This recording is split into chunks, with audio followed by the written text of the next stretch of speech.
Assalamualaikum warahmatullahi wabarakatuh. Kami dari kelompok 10 yang beranggotakan Fadilah Indriani Putri, Cindy Claudia, dan Rangga Faiz Fahrizi akan menjelaskan mengenai jenis data dalam statistik, teknik pengumpulan data, dan bentuk penyajian data. Pembahasan yang pertama yaitu jenis data dalam statistik. Jenis data dalam statistik terbagi menjadi 3 bagian. Yang pertama, jenis data menurut sifatnya. Yang kedua, menurut sumber data.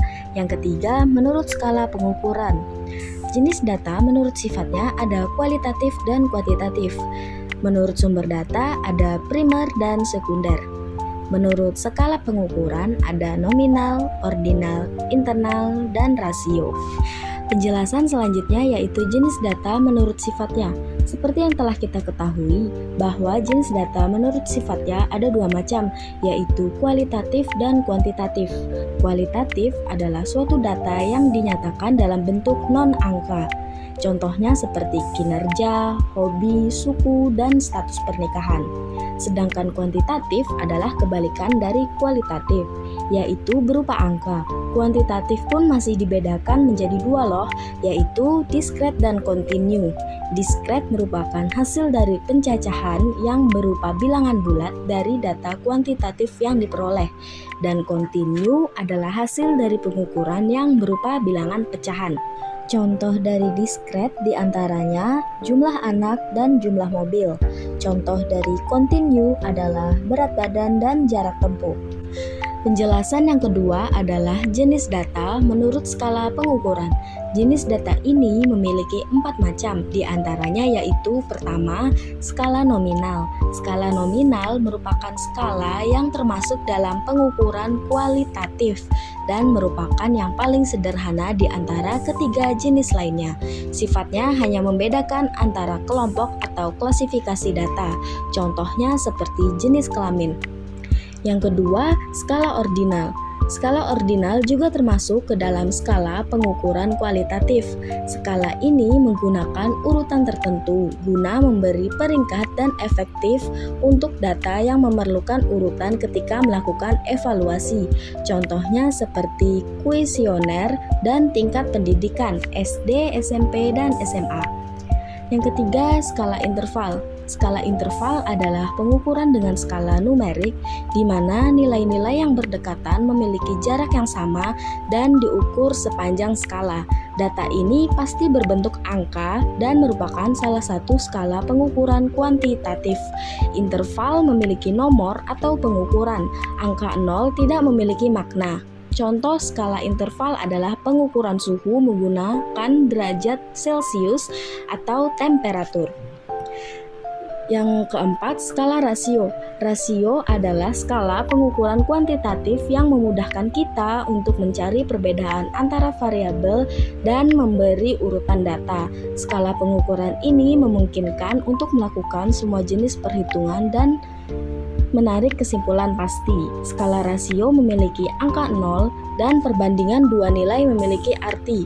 Jadi perbedaan dengan interval adalah rasio tidak memiliki nilai negatif.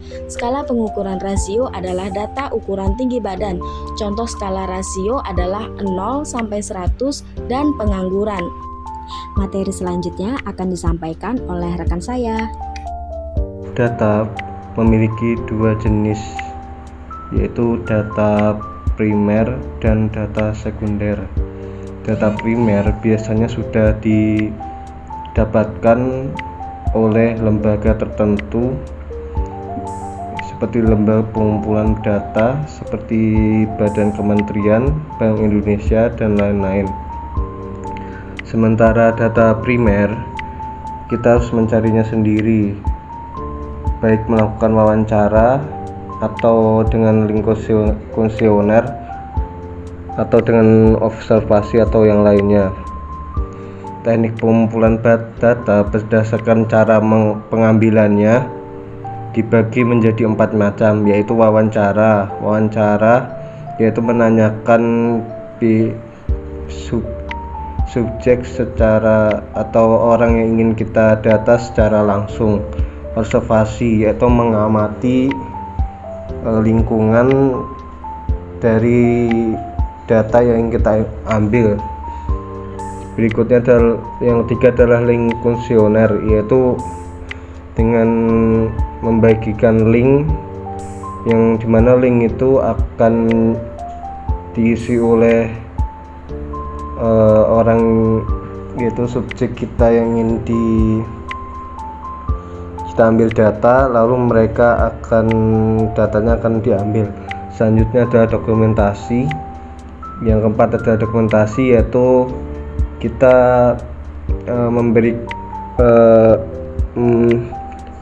yaitu kita memfoto atau memvideo dari data yang ingin kita ambil. Berdasarkan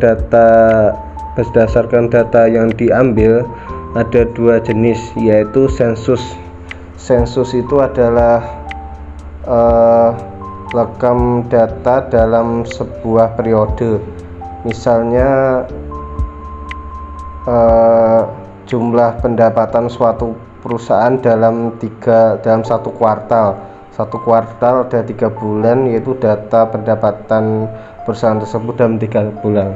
Untuk sampel, yaitu yang kedua adalah sampel, yaitu kita mengambil sedikit data lalu diteliti dari banyaknya data yang diambil.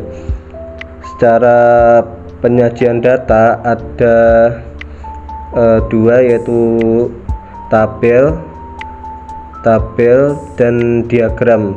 Diagram dibagi menjadi diagram garis, diagram batang, dan diagram lingkaran. Penyajian data adalah bentuk pengemasan suatu data secara visual, sehingga data lebih mudah dipahami. Tanpa adanya penyajian yang tepat, seorang peneliti akan kesulitan untuk menganalisis hasil akhir penelitian. Penyajian data bisa dilakukan dalam bentuk tabel, diagram, maupun grafik. Terlihat pada grafik diagram garis pada jumlah penduduk Kota Palangkaraya tahun 2003 sampai dengan 2009, jumlah penduduk Palangkaraya pada tahun 2003 hanya memiliki sekitar 16.000 jiwa, dan pada tahun 2009, Kota Palangkaraya mengalami kenaikan penduduk, yaitu kurang lebih 2.000 jiwa, yang bisa dilihat pada diagram garis tersebut. Selanjutnya, pada contoh diagram batang tersebut, pada tahun 2003 sampai 2009, Kota Kapuas memiliki urutan pertama dengan jumlah penduduk terbanyak. Sedangkan Sukamara memiliki jumlah penduduk yang paling sedikit.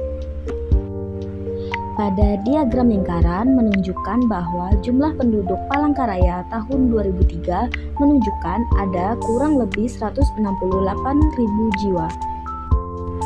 Baik, cukup sekian dari penjelasan kami. Mohon maaf jika masih banyak kekurangan karena di sini kita juga sama-sama belajar.